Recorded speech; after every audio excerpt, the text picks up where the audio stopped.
Баршаңызға сәлем достар, менің каналыма қош келдіңіздер. Бүгінгі видеода әдебиеттік оқу пәнінен құмырсқа және бидай дәні деген ертегіні талқылайтын боламыз. Менімен бірге видеоны соңына дейін тамашалаңыздар. Бірінші тапсырма. Бұл жерде бізге құмырсқа және бидай дәні ертегісін түсініп оқы дейді. Ендеше менімен бірге оқып шығыңдар балалар. Құмырсқа және бидай дәні. Егінді түгел жинап алғаннан кейін бидайдың жалғыз дәні жерде қалып қойған еді. Қыс түспей тұрып, өзіне топырақ астынан пана іздеуді ойлайды.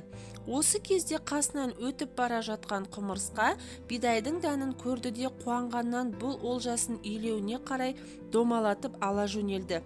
Қабырғасы қайысып, көп азапқа түскен құмырсқаға бидай дәні: «Әй, құмырсқа, сен бұлай бейнетке бата бермесең қайтеді? Мені таста да кете бер» дейді.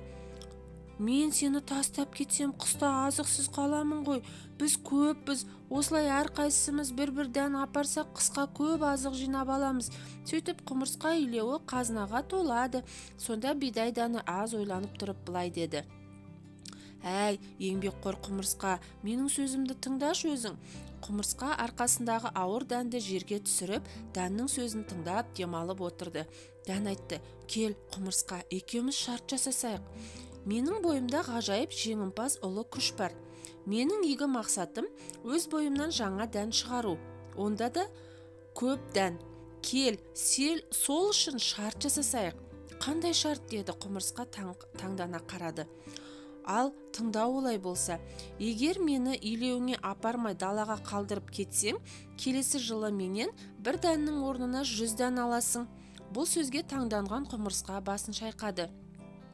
«Еңбекқор құмырсқа, менің адал ақ сөзіме сен. Егер мені тастап кетсең, келесі жылы 100 дән болып тұрамын».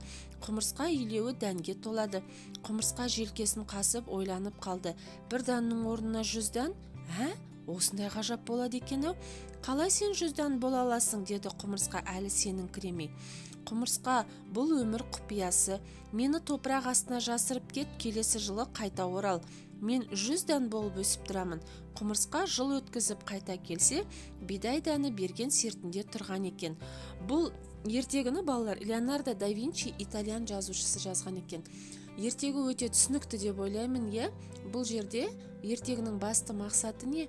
Бір дән ексең 100 дән ал деген жаңағы мағынада екен, Яғни еңбек ету, ең бастысы еңбек ету, жаңағы дәнді ерінбей жерге егу. Яғни осындай мағынада айтылған екен, ертегі. Ары қарай көрейік, екінші тапсырмасы. 46-шы беттегі суретте ертегінің қай сәті бейнеленген әңгімеле дейді. Міне екінші тапсырмасы. Қараңдар, бұл қай сәті балалар? Жаңағы ертегінің. Бұл яғни құмырсқа дәнді көтеріп келе жатады, бір кезде шаршап, дәнді жерге қойып, арқасынан түсіріп, жаңағы дәнді тыңдап, дәннің әңгімесін, дәннің сөзін тыңдап отырған жері, мына құмырсқаның. Дән оған не деп айтып отыр? «Мені жерге тастап көміп кет, келесі жылы мен саған 100 дән болып өсіп тұрамын. Сонда сендердің жаңағы құмырсқаның илеуі дәнге толтырамыз келесі жылы» деп жаңағы құмырсқаға айтып тұр, Осы сәт екен, осы сәттен көрінісі екен. Ары қарай келесі тапсырмасы. Екі топқа бөлініп, бірі құмырсқа, екіншісі бидай болып сұхбаттасыңдар дейді. Міне балалар, сыныпта балалармен екі топқа бөлініп, құмырсқа және бидай болып сұхбаттасуға болады, Мысалы, бірінші сөзді кім бастайды? Бидай бастайды, Не бастайды, яғни? «Әй, құмырсқа, сен азаптанбай мені тастап кет» дейді, құмырсқа. Құмырсқа не дейді? «Сені тастап кетсем, қыс бойы азықсыз қаламын ғой». «Құмырсқа, сен өте еңбек қорсың, кел екеуміз келісімге келейік» дейді. «Ал айта ғой, қандай келісім?» дейді құмырсқа. «Сен мені осында таста да кет, келесі жылы мен бір емес 100 дән болып көбейіп тұрамын. Мені сол кезде аларсың» дейді. «Сонда сен қалай 100 дән боласың?» дейді, құмырсқа. «Бұл өмір құпиясы. Мені топыраққа көміп кетсең болғаны». Яғни жаңағы бұл өмірдің шынымен де құпиясы солай, балалар.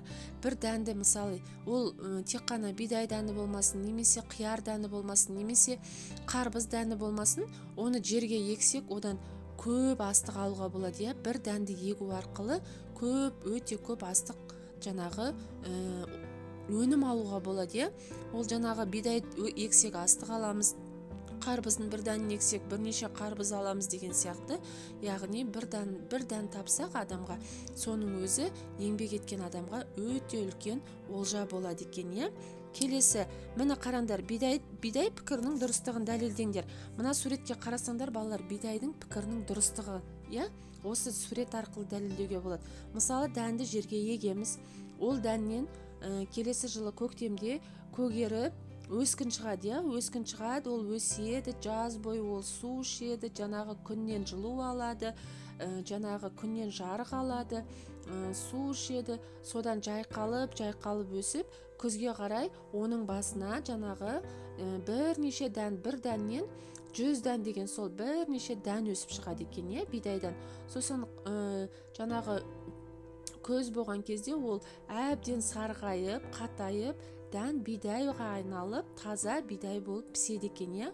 Осы кезде оны орып алсақ, мысалы, біз үлкен олжаға, астыққа кенеледі екенбіз. Міне осы сурет арқылы біз оны дәлелдей аламыз. Келесі, міне қараңдар, көрдіңдер ме? Бір дәннен, яғни міне қарап тұрсаңдар, мына жақта дәндер бөлек-бөлек жатыр, иә, бидайдың дәні. Ал бір дәннен, міне қараңдар, бір бидайдың басына қаншама дән шығады екен, балалар. Егер біз бір дәнді сепсек, қанша дән алады екенбіз. Келесі жылы сол дәндерді де қайтадан сепсек, одан да көп аламыз. Сонда көрдіңдер ме, балалар, бір дәннің өзі бізге үлкен жаңағы көп астық өнім алуға өте көп көмегін тигізеді екен. Келесі, соңғы тапсырма, балалар, бұл өте оңай тапсырма. Осы ертегінің қай топқа жататынын белгілеп сызбаны толтыр дейді. Ертегілер жан-жануарлар туралы ертегілер, қиял-ғажайып ертегілері, тұрмыс салт ертегілері. Яғни бұл жаңағы қиял-ғажайып ертегісіне жатады. Өйткені себебі бұл жерде құмырсқа мен бидайдың сөзі бар, екеуінің диалогы бар, иә, осы жерде айтылған. Бұл жерде тұрмыс салт ертегісіне де жатқызуға болады, себебі енді ол жерде жаңағы еңбек туралы айтылған, иә, тұрмыс туралы айтылған, иә, адамдардың еңбектену туралы.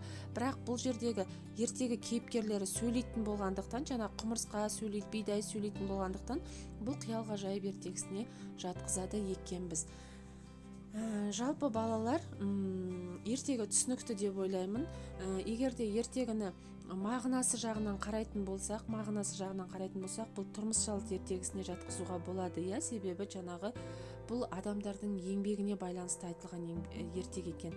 Яғни сен егер де көбінесе жаңағы еңбек етсең, сол еңбегіңе қарай сен жаңағы өнім аласың. Еңбегіңе қарай сен еңбегің бағаланады деген сөз екен, иә.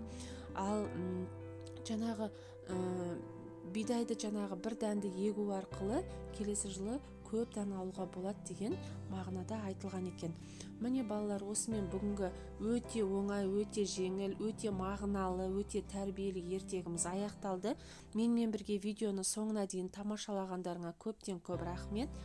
Келесі видеоларда кездескенше сау болыңдар және менің каналыма тіркеліп алуды ұмытпаңдар.